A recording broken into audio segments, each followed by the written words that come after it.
With utmost respect, I now invite our Honorable Deputy Chief Minister, sir, to address on this momentous occasion of this interfaith meeting. His Excellency, Honorable Governor of Andhra Pradesh, Sri S. Abdul Nazir Gariki, Gaurav Mukhyamantri Sri Nara Chandrababu Naidu Gariki, Honorable Home Minister Sri Srimati Anita Gariki, DGP Gariki, Chief Secretary Gariki, ఇక్కడికి వచ్చిన senior అధికారులందరికీ, ప్రత్యేకించి interfaith మీటింగ్కి వచ్చిన హిందూ, ముస్లిం, Christian, Buddhist, Jain, six ఈ సమాజాల నుంచి వచ్చిన మీ అందరికీ, మత పెద్దలందరికీ పేరు పేరున ఆంధ్రప్రదేశ్ ప్రభుత్వం తరపున మీ అందరికీ నా హృదయపూర్వక నమస్కారాలు. చాలా ప్రత్యేకమైన పరిస్థితుల్లో కలిసాం. ఇది గత ఏప్రిల్ 22న జరిగిన పెహల్గామ్లో జరిగిన సంఘటన మనందరినీ కలిచివేసింది. ఈ దేశం ఎప్పుడు కూడా సహనానికి మారుపేరేది. అందరూ బాగుండాలి, అన్ని మతాలు బాగుండాలి, అన్ని ధర్మాలు ఇక్కడ విలసిల్లాలని కోరుకుంటాం. ఇక్కడ మనం ఎప్పుడు కూడా ఆ బేసిక్ రిలీజియస్ ఇంటిగ్రిటీని, మతానికి, ధర్మానికి ఇవ్వాల్సిన గౌరవం ఇచ్చే నేల ఇది. ఇది మనకి సంవిధానం, మనకి రాజ్యాంగం లేకముందు నుంచి ఉన్నది. ఇక్కడ మనకి రాకముందు నుంచి కూడా మనకి ఈ సంస్కృతి ఉంది. అలాంటి పరిస్థితుల్లో, రకరకాల పరిస్థితుల్లో విభజన ఇవన్నీ పాకిస్తాన్కి విడిపోయింది. కానీ అక్కడి నుంచి కూడా ఈ రోజు వరకు మనకి ఎక్కడ ఈ ఉగ్రవాదం అనేది ఎప్పుడు కూడా ఒక వెంటే ఉన్న ప్రమాదం. ఇప్పుడు ఇందాక సోదరులు చెప్పినట్టుగా చాలా ఇన్స్పైరింగ్ స్పీచ్ ఇచ్చారు మీరు ఇద్దరు. చాలా చాలా హృదయానికి తాకింది. ఇది మతాలను దాటి మనందరం, ధర్మాలను దాటి మనందరం మనుషులం. మనం భిన్నత్వంలో ఏకత్వం చూసే నేల. కానీ కష్ట సమయంలో మనందరం ఏకం, అంటే ఒకే దారిపైన ఉంటాం. మన భారతీయులం. ఫస్ట్ మొదటగా మానవం, తర్వాత మన భారతీయత. మనం ముస్లిం కావచ్చు, హిందూ కావచ్చు, క్రిస్టియన్ కావచ్చు, బౌద్ధం కావచ్చు, లేదంటే సిక్ కావచ్చు, జైన్ కావచ్చు. But in spite of all above all we are Indians. మన భారతీయులం మనం. అది మీరు చాటి చెప్పినందుకు మీరు చాలా బలంగా చెప్పారు. అది చాలా చాలా ఆనందంగా ఉంది. అండ్ ఇది ఈ message entire India, entire Bharat ఇది ఎకో అవ్వాలి. అది సో చాలా అద్భుతంగా చెప్పారు. ఇది this should Andhra Pradesh today has set an example with your inspirational talks by you all. And thank you lot for it. ఇది చెప్పదలుచుకున్నవన్నీ పెద్దలందరూ చెప్పారు. So I don't want to take much time. The only thing I will say few lines. మీరు ఈ దేశాన్ని విడకూడదాం, విభజిద్దాం అని రకరకాల శక్తి మనకి పన్నాగాలు చేస్తూ ఉంటారు. That is their objective. కానీ ఈ దేశం చాలా పరిణితి చెందిన దేశం. సగటు మనిషి ఈ దేశంలో ఈజ్ బియాండ్ రిలీజన్ అని మన సమస్యలు వస్తే దాన్ని దాటే ఆలోచిస్తాం మనం. అంతేగాని చాలా తక్కువ స్థాయిలో కానీ లేదంటే కింద స్థాయిలో ఆలోచించే సమాజం కాదు. కానీ తప్పనిసరి యుద్ధం కావాలని మనం ఎవరం కూడా కోరుకోం, గొడవ పెట్టుకోవాలని ఎవరూ కోరుకోం. కానీ ఒకసారి దాడి చేస్తున్నప్పుడు ఒకసారి ఆత్మ రక్షణార్థం చేయక తప్పదు. ఒకసారి చాలా ప్రత్యేక పరిస్థితుల్లో ఈ యుద్ధ పరిస్థితులు వచ్చినాయి. ఈ త్వరలోనే ముగిసిపోవాలని కోరుకుంటున్నాం. ఆ పరిస్థితుల్లో అందరూ అడుగులు వేస్తారని చెప్పి నేను ఆశిస్తూ ఉన్నాను. అదేదో అలాంటి శుభవార్త కూడా రావాలని నేను ఆశిస్తున్నాను. అందుకని ప్రతి ఒక్కరికి ఇది భవిష్యత్తులో ఈరోజు ఇలాంటి పరిస్థితులు వస్తాయి, యుద్ధాలు వెళ్ళిపోతాయి. కానీ భారతదేశం తాలూకు సోషల్ ఫ్యాబ్రిక్, దీన్ని మటుకు మనం చెడగొట్టుకోకుండా ఎప్పటికప్పుడు ఇది పండాగాలు పన్నుతూనే ఉంటారు.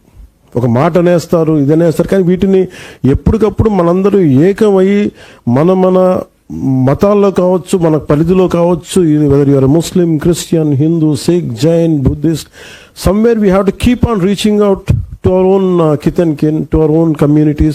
We have to tell them. Somewhere కొన్నిసార్లు certain youth might be tempted to say something anti-nation. So it is, we don't know what they might say, but somewhere as elders it's our responsibility to make sure we reach out to them. Country is first, humanity is first, then comes always, that is the purpose of religion.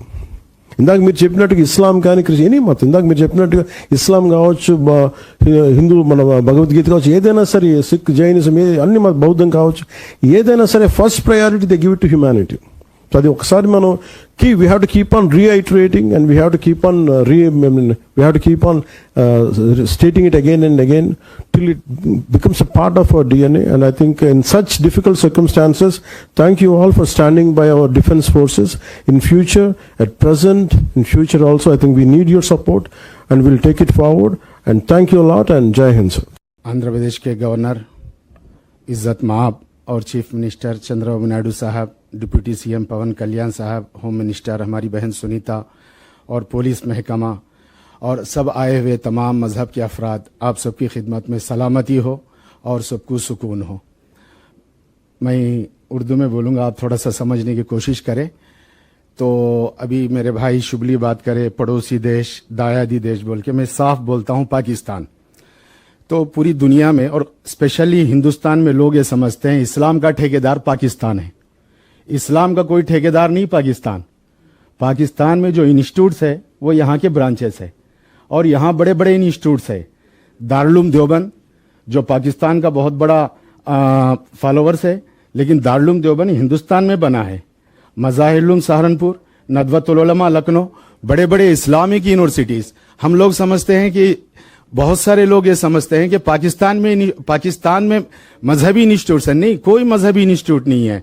वो दहशतगर्दों के इदारे है जिसका मजहब से कोई ताल्लुक नहीं। इन दहशतगर्दों का दुनिया भर में, यानी पूरे वर्ल्ड में अगर इस्लामिक अगर कोई फैसला मानता है पूरी दुनिया में, इंक्लूड आज के दिन सऊदी में, दुबई में, कतर में, मिस्र में, इजिप्ट में, तो इंडियन मुस्लिम स्कॉलर्स की बात मानते हैं, पाकिस्तान की नहीं है।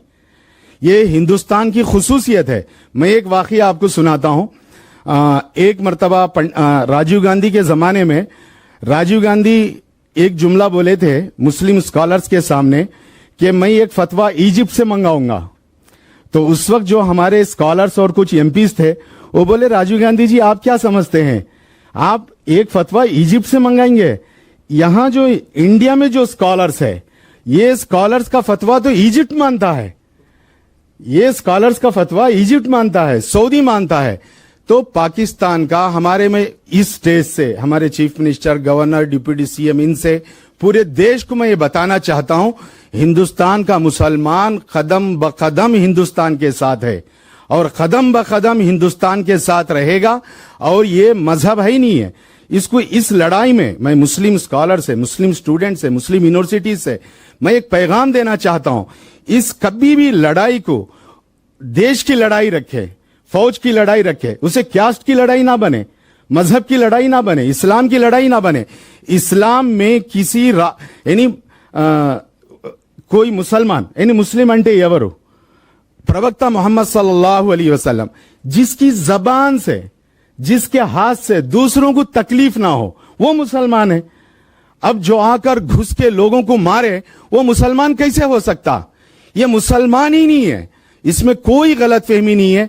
और मैं याज आंध्र प्रदेश का एक फर्द और मैं एक हिंदुस्तानी, मेरे फादर सूबेदार मेजर रहे और 1971 वार में मेरे वालिद साहब उस वक्त वार में भी थे और मैं पैदा हुआ